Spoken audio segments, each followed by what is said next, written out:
aron sa pagtukod sa panimalay. Proverbio Kapitulo 24, versikulo 3. Pinaagi sa kaalam na tukod ang usa ka balay, ug pinaagi sa salabutan kini nalig-on. Siya nga mihatag kang Eva ngadto kang Adan, isip usa ka katabang mihimo sa iyang unang milagro sa usa ka pista sa kaminyoon. Sa ingon ni ana siya mitugot sa kaminyoon, miila niini nga usa ka institusyon nga siya mismo ang nagtukod. Iyang gitukod ang mga lalaki ug mga babayi, kinahanglang magkahiusa sa balaan nga kaminyoon sa pag-amuma sa mga pamilya, kansang mga miyembro, gikoronahan sa dungog, kinahanglang ilhon isip mga sakop sa pamilya sa itaas.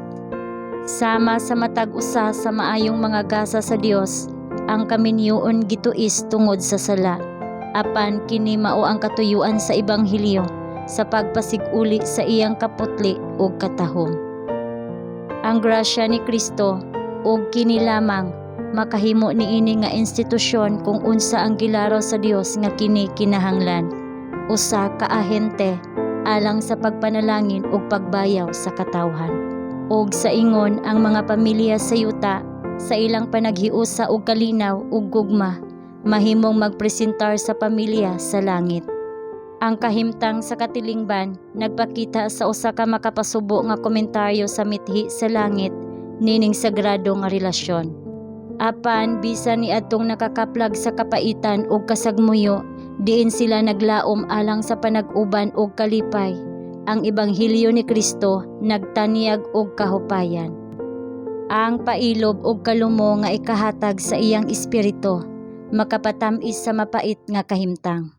Ang kasing-kasing nga gipuy-an ni Kristo mapuno pag-ayo, matagbaw kaayo sa iyang gugma nga dili mahurot sa pangandoy sa pagdani og simpatiya ug pagtagad sa iyang kaugalingon.